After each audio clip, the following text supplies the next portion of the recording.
Hi, this is Lester Martin with Hortonworks University, and I'm going to be covering this next module in the Hadoop Essentials one-day course. This section is called HDFS Architecture. That's Hadoop's storage framework. Remember that Hadoop is as core a storage and a compute framework. So we'll focus on storage for a little bit here.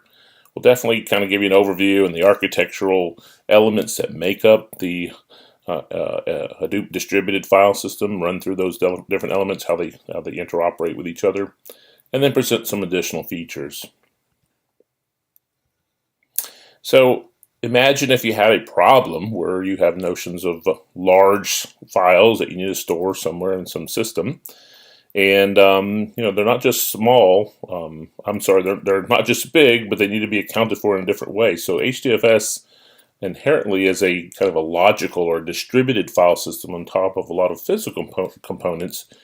And HDFS talks about this notion of spreading out the data sets that you have, each data set itself being spread across the cluster. And of course, that makes people start to worry, what about failures and those kinds of things? And that's awesome, great question, great concern. But the reality is Hadoop and HDFS in particular have thought about that. So they are built around failures, anticipating failures, and adapting with failures. How do they do that? Well, in its simplest, as it says here, the key ideas for the Hadoop distributed file system are much like any other file system. We take your file, as you see along the left, and we break it into this notion of blocks. That's a pretty normal thing on say a Linux file system, maybe a 4K block size. Except we use much bigger size blocks, usually in the hundreds of megabytes is a good place. The default is 128 megs. So we break things up into these logical physical blocks in sequence, and then we take that and we distribute those across the cluster. As you kind of see, block one is landed in a couple different places. And not only do we distribute and spread the blocks around, we make replicas, we make copies of each one of those blocks. That's a configuration value. By default, it's 3. We do that for some additional reliability. And then in addition to the fact that we do that and lay it out there for reliability perspectives, we let applications, which can be a variety of the frameworks we mentioned earlier and we're going to talk to more today, they can actually understand and know where physically those pieces are, what parts of what elements, what nodes within the cluster. And you might wonder why. Well, the truth is many of the frameworks will do better if they can run a piece of code that sits on the same node that a copy of that block of that data is, and that's called data locality, trying to push the processing to where the data is already and prevent the need to make a copy of that. At the end of the day, the reality is, HDFS is a file system. It looks like a file system. So kind of 2 quick screenshots here. One, the Bari files view above, and we're looking at a folder called user IT1 geolocation, and there's 2 files. You can see some file sizes. Normal things you'd expect from a file system. When is it created? Who owns it? What are the permissions? What can you do with it? Make some actions, etc. And then below that, you'll see just a command line version of that, just an ls command that you might be familiar with if you're used to Linux. So it looks like a file system and it acts like a file system. It uses the familiar Unix, Linux, Splatix type file system commands, ls, move, mv, copy, those kinds of things, cat, and all the permissions with that. And this is a subset of some command line tools called the Hadoop FS or HDFS DFS command set that's out there, easily to Google and find. And for those that might be looking at this and say, I've seen this before, but it was called Hadoop FS. For our sake of discussion today, HDFS DFS is very similar, if not same, for Hadoop FS, again, for what we're talking about here, moving things in and out of the file system, making modifications, etc. So it looks and acts like a file system. So if that's true, what really makes up HDFS behind the scenes? Well, it comes down, as the subtitle says, name nodes and data nodes are our primary server-side components. So the name node is, the brain itself. That's the piece of code that maintains the entire directory. And I'll show you that in the very next slide. And it's responsible not just to maintain what it knows about, but it's responsible for deciding where things ought to live and where they ought to be placed. The data node itself is actually a pretty dumb player in many ways. It's doing what it's very specifically told to do. Here, store this information, call it this block. Here, retrieve this information, call it this block. So it does, the notes up there say it's responsible for replicating the chunks. That is true, but it's only it does the heavy lifting, but the name node will be all driving the action. Some things to quickly say, I guess I think I mentioned the default block size earlier is 128. The default replication factor is 3. Those are the basics that you start with HDFS and Hadoop. So furthermore, if we think about the name node and the data node, these are Java processes. There'll be one, I'm leaving out for now high availability, journaling, a lot of things of that nature, and just trying to give you the base architecture. There is a name node. Again, there can be more than one for reliability and a highly available configuration. But what we usually see then is a whole bunch of data nodes. Almost always, the number of workers you have in your cluster would also all run the data node process. And they're all based on, they're written in Java and run a JVM. And as that little fly-in says, the name node is a memory-based service. So at runtime, the entire directory, the entire file system is loaded into memory. What is loaded into memory? Well, obviously the straightforward stuff, the namespace, what files are out there, what directories, that kind of stuff, just the logical laydown. But then all the metadata for all those files and directories too, who owns them, quotas, last modified, block size, all that good stuff that break it down. But that's still more of a logical perspective. What really matters ultimately for things to be able to be retrieved especially is this notion of a block map. And a block map is really just like any other file system block map. It says we're for this logical file /foo/bar.txt, where are the blocks? Where are they physically at a given time? The difference in HDFS is those blocks are all over the place in our large cluster. And in fact, that's what this block map is trying to apply. Hey, for this particular file name, here are the block IDs that make it. And here's where they're stored. They're stored out in the data nodes. And the data nodes have shared that information up. Hence, that's how the name node is aware of where they're at. The name node and the data nodes, obviously the name node has a really central brain responsibility, so you want to make sure that that environment is highly focused on, etc. We talked about that earlier, the need to really put rigor and massive controls around your master nodes and ensure extreme uptime, etc. Even with the software HA concepts in place, we still want to make sure those machines are extremely robust. And then down at our data nodes, we do expect, sure, we want a level of robustness that matters and is important, but with the sheer number of data nodes that we'll probably have, or worker nodes running the data node process, failures are going to occur, and we're going to deal with them in a realistic mode. So what we're trying to show here is, without going too much detail, these data nodes are regularly reporting up to the name node, and they're regularly reporting two kinds of things. A normal kind of heartbeat, here I am, that happens very frequently, and then periodically this notion of a block report. Here's the blocks of data that I'm managing. Now those are very delta oriented, so at startup time that could be quite big, but subsequently it's, hey, here's what's changed since the last time I chimed in. And what we're showing here is, well, what if data node 1, what if it had a block called the block that made up the data that's in that thing. This is 1, 2, 3. That's the particular block. And 1, 2, and 4 were the folks that maintained it. And, at some point the name node notices, yep, 1 and 4 are heartbeating, but I don't see any. Notices 3 is heartbeating, but he doesn't hear anything from data node 2.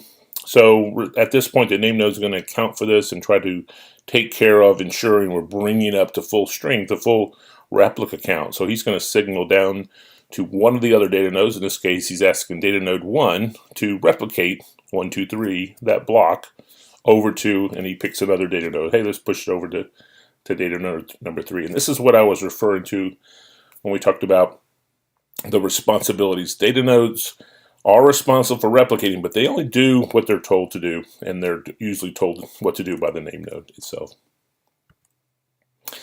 As from a perspective of writing into HDFS proper, what we really have is we think of those as clients, and clients could be just about anything. That's what we'll talk about here in the next section on ingestion. How do we get information, excuse me, into HDFS?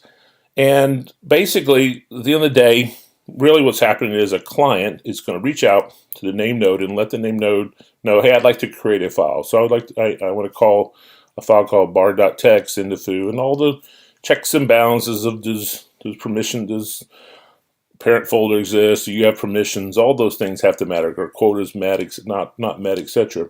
But ultimately the name node lets the particular client say, sure, we can do that, I'm giving you a lease on that. And then for every single block, so it's a responsibility of the client application to break down that file as it's being written into HDFS into those block sizes. For every single one of those blocks that we're going to write, the client's going to ask the name node and say, hey, I'd like to write another block, and the name node will give them a block identifier.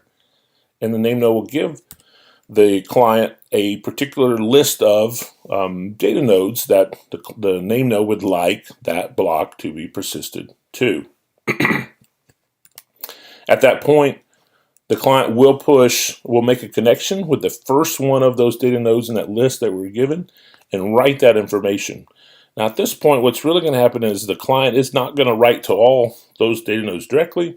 The client wrote to the first one, because what happens is we create a data node pipeline, so that data node 1 was also given with that data the list of services, the list of data node servers that also need a copy. So he pushes it to the next one, the second one pushes to the third one, and then what you don't see is a richer set of checks and balances. There's some acknowledgments and some checksums, etc. So 3 tells 2, 2 tells 1, 1 tells the client, yeah, we're all done. And again, all those checksums are checked off, and the client says, great, let's do it again for the next node. So this process works pretty darn good, and because the client is writing this pipeline, and the data nodes themselves can, pretty much as soon as they get started, they can start writing to the next one. This really adds very little to the it's not that it costs 3 times the amount of time to write a file. It costs a small addition to that to write a file. But again, remember, HDFS is a write once, read many oriented file system. Now, that pipeline itself, without going into too laborious of a description, what's really happening is HDFS, the name node, is really trying to find some way to minimize write cost and maximize availability, right? So it's this juggling act of how do I do this in such a way that both of those matter: reliability from the file system and availability, or even data locality opportunities later. So really what happens is this, that a client will be given most likely a random starting place, some data node on some rack, and then the rest of that pipeline will involve another data node on another rack. So always we're going to put data nodes on another, blocks on more than one data node, of course. But that second data node should be in an additional rack, another rack, and then ultimately that third replica will be on a data node in that rack. So we're maximizing our availability right out of the gate, and then we're trying to minimize some write costs to get this taken care of. So this is a pretty normal model, and you'll see this happen over and over again. So the second example is block 2 was dropped here. And then, let's put it on that middle data node on rack 3, and then should be that the next block goes either up or down from there. Yep, there we go. Minimize the write cost. So this is the out of the box de facto block placement strategy with replica of 3 and HDFS being aware of racks. Pretty straightforward stuff, but I think very something that's an output of many years and many cycles of what's the best answer. And I think that satisfies almost all of us almost all the time. So HDFS, I've given you a really quick high-level architecture, and there's obviously much more details to go into there. We can do that at a later time at some breaks as appropriate, but I just want to take a few minutes and point out a few of the many additional features that come to bear. One is that, and there's no reason not to think of HDFS as the quote-unquote before here, where the data nodes themselves really just have a single type of storage. So if it's, regardless of what that physical medium is under the cover, usually the JBOD strategy, just a bunch of disks, physical disk, spinning platters, etc. But the new architecture is what we call heterogeneous storage that has been introduced some time ago. And in fact, we can allow different kinds of physical devices. So the examples here are good old-fashioned disks that we just talked about, but what if we had solid-state disks? What if we had memory as a disk? And if we have these kinds of things, then what we have the opportunity to do is to, let me see if I can find that up here. We can introduce this notion of profiles, where we say hot data, warm data, cold data, that kind of stuff. In memory only, lazy persist. We can mix and match physical storage types with profiles, and by doing that, then we can start storing data on a profile that matters. So if we have some legal justification for maintaining for long periods of time, but we also have very little business need to retrieve that information, we can actually create a model. We can create a cluster that definitely has some nodes associated with them that are very focused on archival. And that's probably one of the first really good use cases of this model. So we can turn a very cost-effective long-term storage system, Hadoop, HDFS, into an extremely much more cheap and just as effective solution by saying, hey, I've got these machines now that instead of 8 or 10 or 12 disks and a number of cores, have a few cores and maybe 20 or 40 disks. And those are really, really, dense, fat disks. And we can target, by using these storage profiles, things like data like archival data. So these last two pictures here just kind of imply what that really meant historically. The name node and the data and the clients, as they interoperate with the data node, they interact with the data node proper. Ultimately, what are they doing? They're seeing this is a big, large set of data sets that it can store, and then it managed directly those disks. And that has slowly evolved. Obviously, we still work through the data node process, but we have much more intimate awareness based on those profiles that we set up, and setting and marking data against a profile to interoperate with these very specific types of disks. Not necessarily the exact disks, but the type of disk that data node would store for us. And last thing I want to talk about was that we talk a lot about Hadoop being a multi-tenant environment. Many customers or many departments or many whatevers living together in one large cluster. And some of the basic controls that we think of in HDFS for multi-tenants obviously are security. It's all around, we're talking about a file system, so we're talking about making sure that this file system is not accessible. Elements in this file systems are as accessible and not as accessible as intended. So that's basic security. We have a number of things, the classic kind of what they call POSIX permissioning, which is just your Unix, Linux, read, write, execute, chmod, those kinds of things. If you know what I'm talking about. If you don't, that's a longer conversation, but it's a straightforward, simple model of owner, group, and everyone. How do you set permissions against them? As well as what was introduced not too long ago in Hadoop was richer ACLs. Truly, you may have situations where where that owner group and everyone read write model just doesn't make sense, and definitely we have access control lists to create whatever security scenarios you need to have.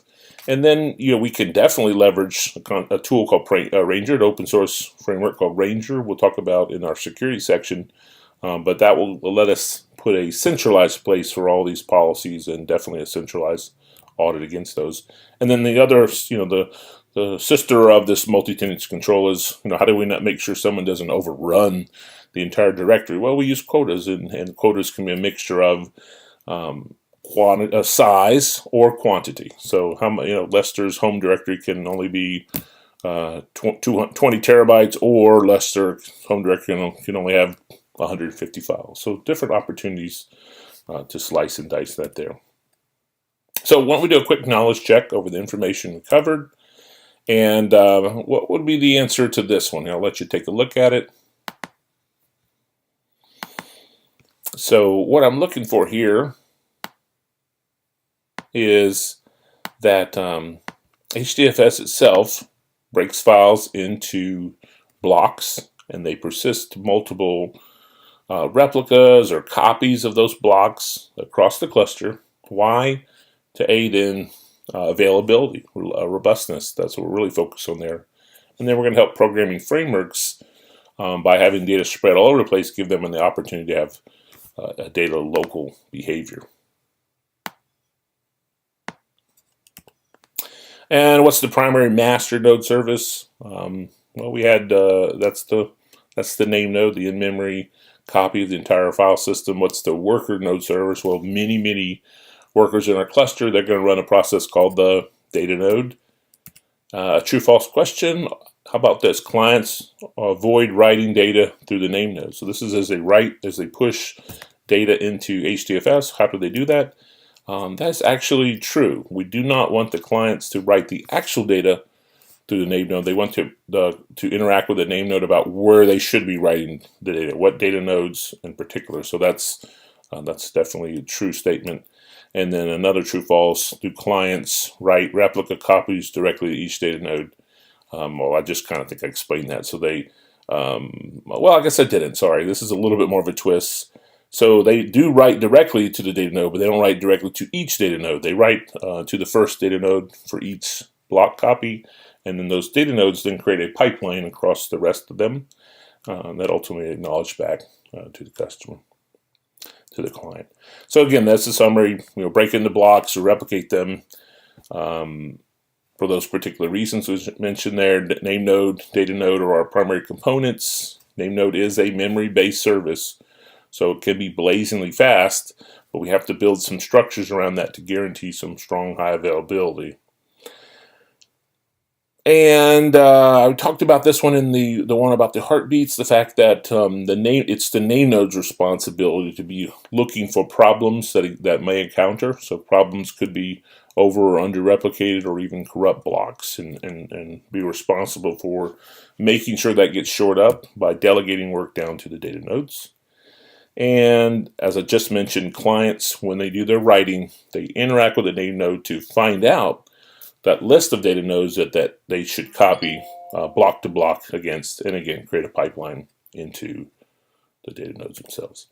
So let's do a quick demonstration on just loading data into HDFS and make all this make some sense. Thanks.